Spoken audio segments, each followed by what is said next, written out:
nos diferencia a nosotros como adventistas del séptimo día? A ver, ¿qué nos diferencia a nosotros como adventistas del séptimo día? Si alguien en tu trabajo o en la calle te pregunta, ¿por qué eres adventista?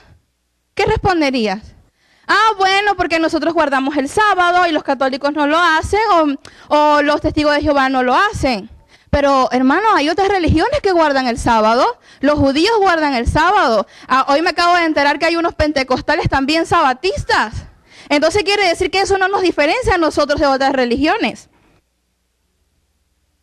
Porque guardamos los 10 mandamientos. Porque creemos que Jesús vino a esta tierra, murió por nosotros y resucitó. Hay otras religiones que creen también esto, que tienen estas creencias. Pero ¿qué nos diferencia a nosotros como adventistas del séptimo día? Ese es el tema que vamos a estudiar en esta mañana. Y al final vamos a ver por qué nos diferenciamos nosotros y por qué, es la parte más importante, somos el pueblo especial de Dios. ¿Creemos esto? Amén, ¿verdad que sí? Lamentablemente el pecado se apoderó de este mundo por la desobediencia ¿de quién? De Adán y Eva, ¿verdad? Por el hombre. Pero inmediatamente Dios creó un plan especial para que nosotros, sus hijos e hijas, tuviésemos el don de la salvación, ¿verdad que sí? ¿Cuál fue ese plan tan maravilloso que hizo Dios? Entregar a su Hijo unigénito para que nosotros fuésemos salvos, y lo podemos verificar en Juan 3:16, ¿verdad? Ese fue el plan maravilloso que Dios trazó para ti y para mí. Pero Dios es un Dios perfecto, es un Dios que se planifica. ¿A cuántos de los que estamos aquí nos gusta planificar? A mí me encanta planificar. Si yo voy a hacer un viaje, tengo que tener el vehículo, si no tengo con quién me voy a ir, cuánto voy a gastar. Hay que planificarnos, pues Dios también es un Dios planificado. Dios se sentó y planificó ese plan perfecto para ti y para mí. Es por eso, hermanos queridos, que hoy vamos a investigar o a recordar, porque yo sé que cada uno de nosotros de una u otra forma conoce este tema. Vamos a hablar un poco sobre la doctrina del santuario y cómo este plan tan maravilloso Dios trazó para ti y para mí para que tuviésemos salvación. Dios dio orden específica a Moisés de construir un santuario, e incluso hoy hasta los niños lo aprendieron en la historia de los niños, ¿verdad? Vamos todos al libro de Éxodo, capítulo 25, versículos 8 y 9. Y vamos a ver cuál fue esa orden que Dios dio a Moisés. Dice, y harán un santuario para mí y habitaré en medio de ellos, conforme a todo lo que yo te mande, te muestre. El diseño del tabernáculo y el diseño de todos tus utensilios, así lo haréis. ¿Qué le dijo Dios a Moisés? ¿Que construyera qué? Un tabernáculo o un santuario, ¿verdad que sí? Dice que el santuario se dividía en cuántas partes. 4 partes. En la figura vemos a un pecador, ¿verdad? Ahí se muestra la necesidad de una persona que comete pecado y que necesita ir a Dios. Luego tenemos al atrio, al patio, donde estaba, ¿qué estaba allí? El lavacro y ¿qué más? El altar del sacrificio. Luego pasamos al lugar santo. ¿Y qué se encontraba en el lugar santo? ¿Y qué había en el lugar santísimo? El arca, que contenía 3 cosas. ¿Qué 3 cosas habían allí? La vara de Aarón, la tabla de los 10 mandamientos y ¿qué más? El maná. Cada uno de esos que vemos allí, de esos elementos, tenían un significado bien importante. De manera general vamos a describir el significado de todos estos espacios. En la puerta del atrio se reconoce la necesidad de ¿qué? De la salvación. Se recuerda que veíamos a una persona de camino con ¿qué? Con un cordero o un macho cabrío, ¿verdad? ¿Qué pasaba allí? Ellos colocaban los pecados sobre este animal, degollaban su sangre y de esa manera ellos manifestaban, ¿no? El arrepentimiento. En el altar de los holocaustos nos es imputada la justicia de Cristo, el Cordero de Dios inmolado por nosotros. Allí tenemos algunos textos bíblicos. Se me olvidaba decirles, hermanos, que si tienen lápiz y papel, puedan tomar apunte de estos textos bíblicos que para nosotros como adventistas son muy importantes a la hora de presentarnos ante alguna persona y mostrar nuestra identidad. Esto es nuestro fundamento como adventistas del séptimo día. Imagínense que usted vaya a un lugar y se presente y no diga su nombre. Y no diga, ay, si le pregunta dónde viven, no sepa la dirección donde vive. Qué desagradable, ¿verdad? Todos tenemos que conocer nuestros principios, nuestros fundamentos como adventistas del séptimo día. Sigamos. En el lavacro se nos imparte la limpieza de la justicia de Cristo en el proceso ¿de qué? En el proceso de, ¿me están siguiendo? De la santificación. En el altar del incienso, Jesús vive para interceder por nosotros. En el candelabro de oro, el Espíritu Santo testifica a favor de Cristo por medio de la iglesia. En el arca del pacto se encuentra la justicia y la misericordia de Cristo Jesús. Ahora bien, ya describimos un poco lo que significan los espacios, ¿verdad?, del santuario. Esa orden que Dios específica a Moisés para que el pueblo de Israel tuviera ese lugar donde ir a adorar a Dios, donde ir a confesar sus pecados. Pero hermanos, el santuario estaba ubicado ¿dónde? ¿Dónde estaba ubicado el santuario? En el campamento del pueblo de Israel. El santuario, como vimos en la descripción, nos muestra en todas sus partes ¿a quién? A Cristo Jesús, ¿verdad? Este fue el plan maravilloso que Dios trazó para que tú y yo tuviésemos salvación. Pero antes de Cristo entrar al atrio, porque sabemos que en el altar del sacrificio muestra a Cristo Jesús como quien muere por nosotros en la cruz del Calvario, y eso lo vamos a ver más adelante. Pero Jesús, como vimos que dijimos antes que el santuario estaba ubicado en el campamento, ¿verdad que sí? Jesús tuvo que hacer algo antes. Él vino a esta tierra y convivió contigo y conmigo. Él tuvo que pasar tiempo con nosotros. Él nos conoce. Jesús vino a esta tierra a tener la vida que tú y yo deberíamos tener hoy en día. Vamos al libro de Juan capítulo 1, versículo 14, rápidamente. Y vamos a ver, nos va a confirmar que Jesús vino a esta tierra y estuvo en medio de nosotros. Dice la palabra de Dios, y aquel verbo fue hecho carne y habitó entre nosotros y vimos su gloria. Gloria como del unigénito del Padre, lleno de gracia y de verdad. ¿Dónde estuvo Jesús? Vino y habitó ¿en qué? En medio de nosotros, ¿verdad? Antes de entrar al atrio. Muy bien. Sin embargo, hermano querido, el pecado ha consumido nuestras vidas, nuestra debilidad, y hemos caído ¿qué? En tentación. ¿Podemos nosotros guardar la ley sin Cristo Jesús? Es imposible, hermano, es imposible. La única forma que nosotros podamos tener remisión de pecado es a través de ¿quién? De Cristo Jesús. ¿Y cómo sabemos que estamos pecando? Porque los hemos reflejado en el espejo ¿de qué? De los 10 mandamientos. Luego Jesús pasa, ahora sí entra ¿a dónde? Al atrio, ¿verdad que sí? Al atrio. Ya Jesús vino, convivió con nosotros en el campamento. Recordemos que el santuario estaba ubicado en el campamento. Y seguidamente ubicamos a Jesús ¿dónde? En el atrio, donde viene y muere por ti y por mí. Esa muerte que tú y yo tuvimos que sufrir. Y vamos a ver en qué nos dice Isaías 53, capítulo 53, versículos 3 y 4. Si alguien encuentra primero que yo, lo puede leer. Isaías 53, versículos 3 y 4. Ok, les gané. Despreciado y desechado entre los hombres, varón de dolores, experimentado en quebranto, y como que escondimos de él el rostro, fue menospreciado y no lo estimamos. Ciertamente llevó él nuestras enfermedades y sufrió nuestros dolores, y nosotros le tuvimos por azotado, por herido de Dios y abatido. Jesús entregó su vida por ti y por mí, hermano querido. Por ti y por mí. Ahora, ¿realmente le estamos dando el valor a este acto maravilloso que Jesús hizo por cada uno de nosotros? ¿Estamos valorando ese sacrificio que Jesús hizo por ti y por mí? Hermano, todos hemos pecado, y por cuanto a esto estábamos ¿qué? Destituidos de la gloria de Dios.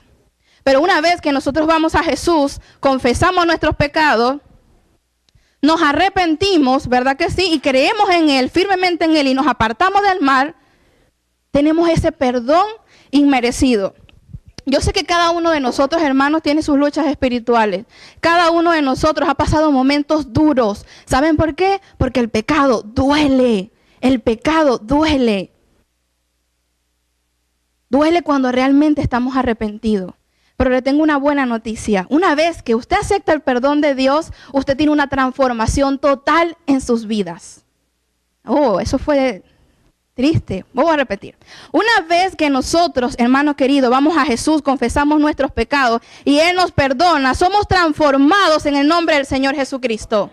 Amén, hermano, así tenemos que creerlo. Y no nos transforma para cosas sencillas o porque, bueno, vamos a transformarlo para que Él sea una persona diferente. Dios nos transforma, hermanos, para que hagamos grandes cosas para Él. Para Él. Y quiero hablar en esta mañana de algunos personajes que sufrieron o experimentaron esta transformación. El primero de ellos fue Moisés, que después de ser un hombre impulsivo y matar a un egipcio, tuvo que irse a Madián y pasar ¿cuántos años? 40 años de proceso de restauración en su vida para poder ser usado para liberar al pueblo de Israel. Llegó a ser el hombre más manso sobre la faz de la tierra y lo podemos verificar en Números 12:3. Hermanos, ¿cuánto tiempo tuvo que pasar Moisés en el desierto? 40 años, hermanos queridos. ¿Cuántos de nosotros está pasando por un desierto en esta mañana?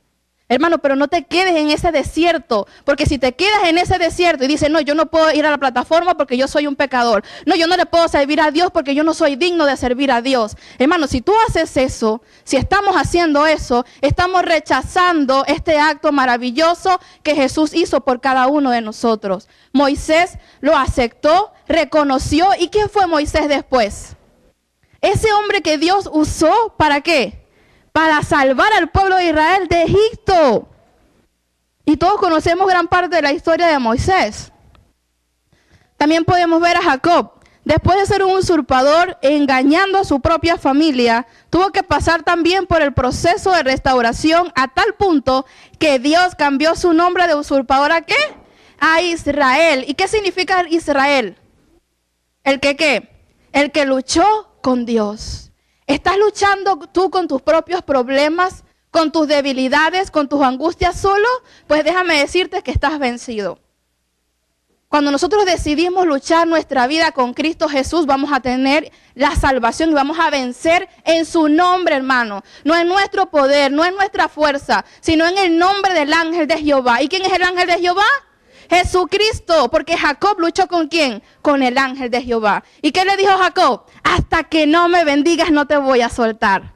Hermano, dile así al Señor, hasta que tú no me bendigas, Señor, yo no te voy a soltar.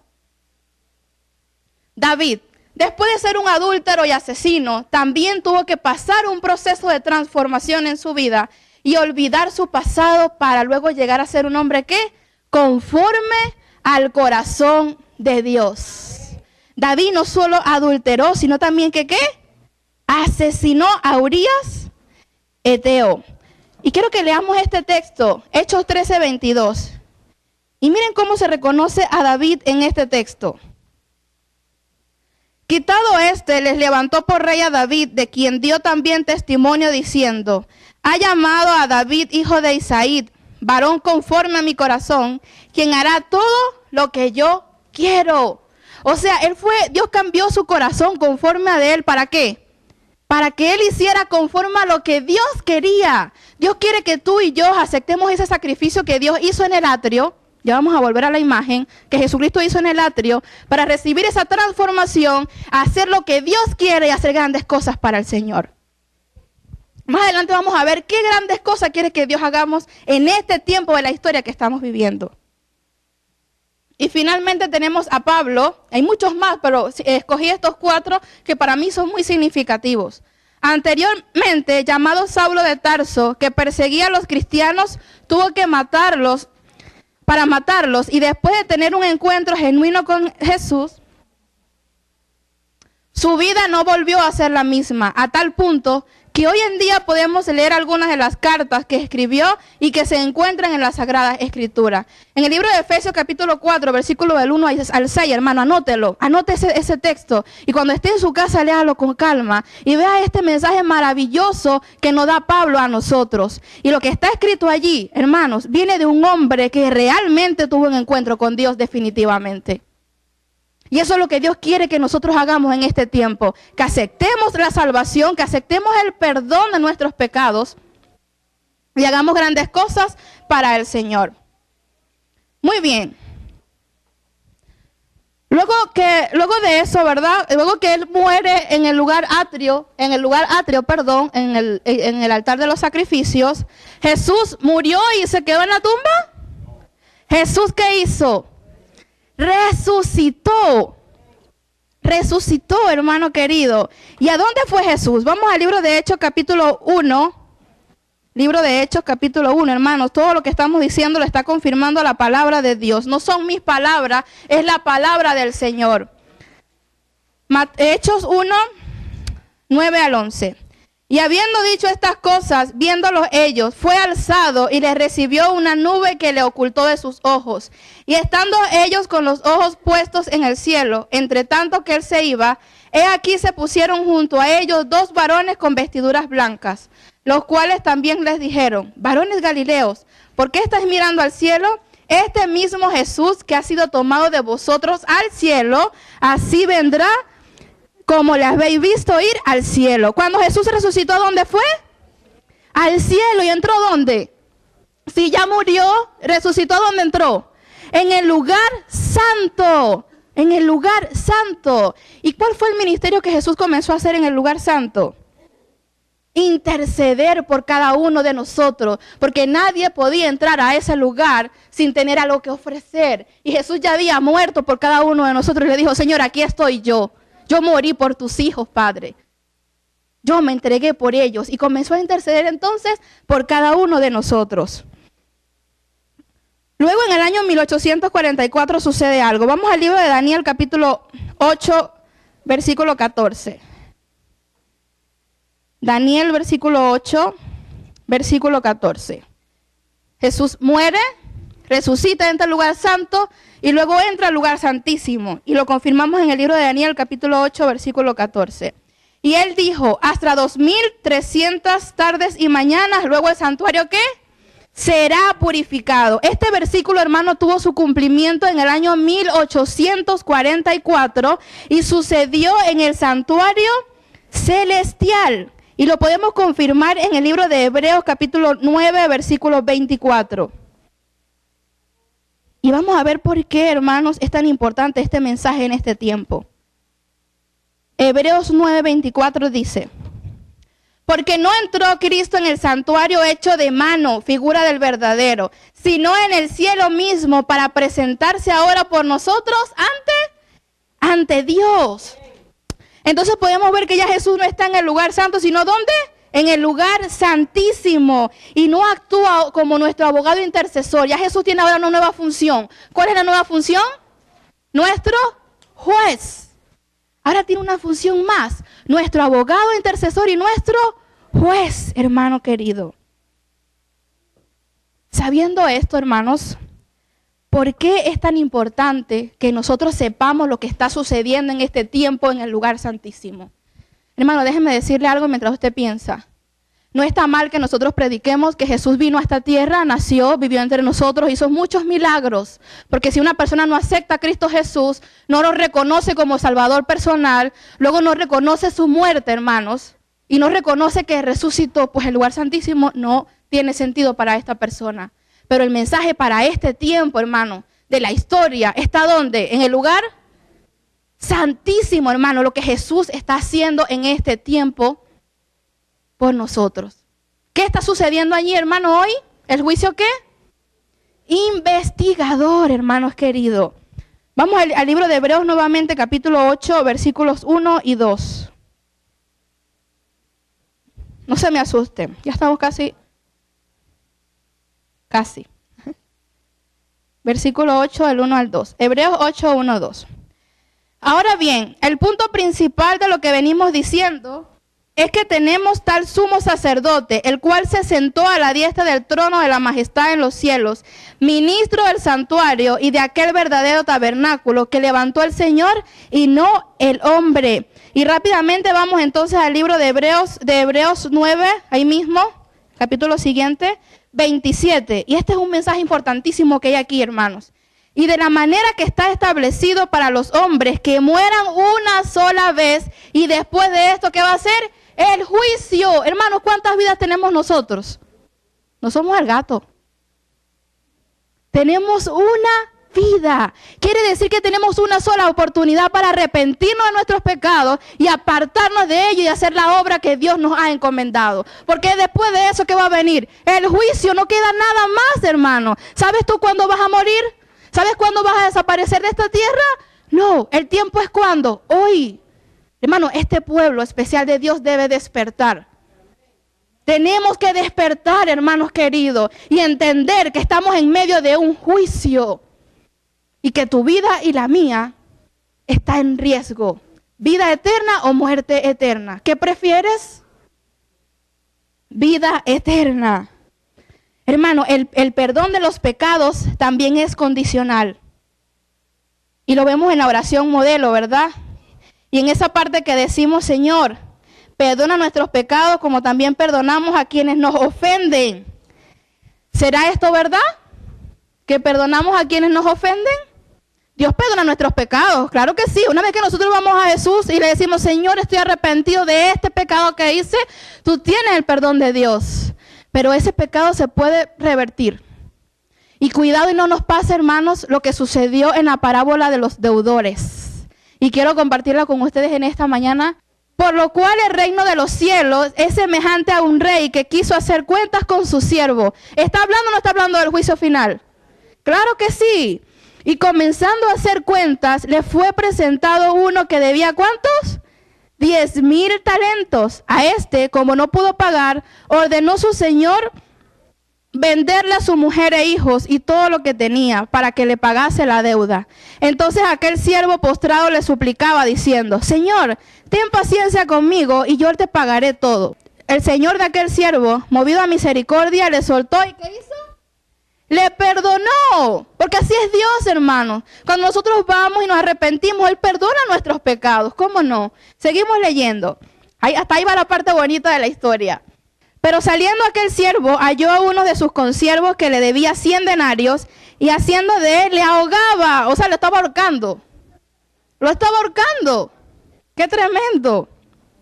Diciendo, págame lo que me debes. Entonces su consiervo, postrándose a sus pies, le rogaba diciendo, ten paciencia conmigo y yo te lo pagaré todo. Mas él no quiso, sino fue y le echó en la cárcel hasta que pagase la deuda. Oye, pero esto es tremendo. Esto es tremendo. Le acaban de perdonar tremenda deuda y él va a hacer todo lo contrario con su consiervo.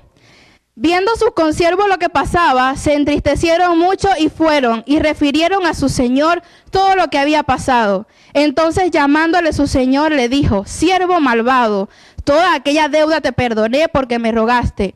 ¿No debías tú también tener misericordia de tu consiervo como yo tuve misericordia de ti?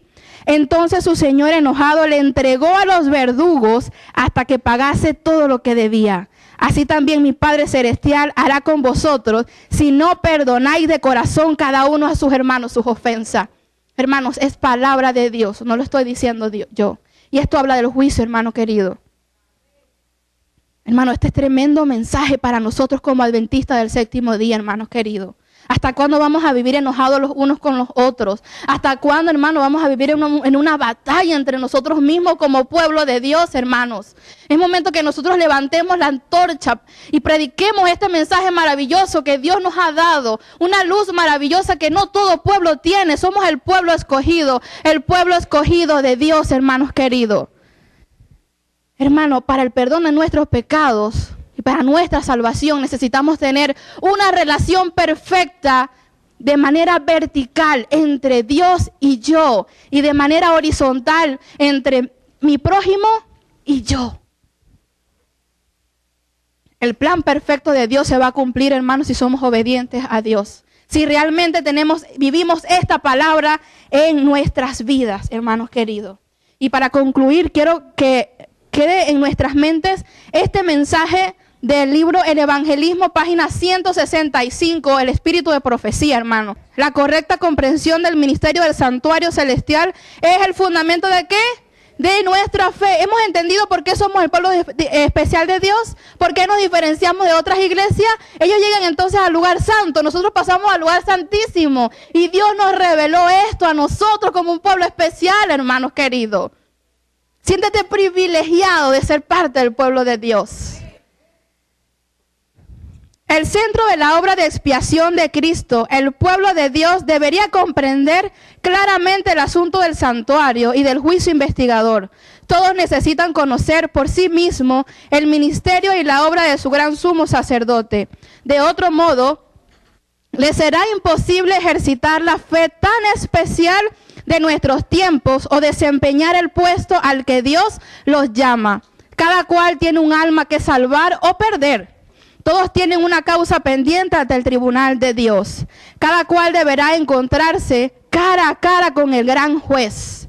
Cuán importante es, pues, que cada uno contemple a menudo de antemano la solemne escena del juicio en sesión, cuando serán abiertos los libros, cuando con Daniel, cada cual tendrá que estar en pie al final de los días ante el tribunal de Cristo, hermano. ¿Estamos preparados para esto, hermano?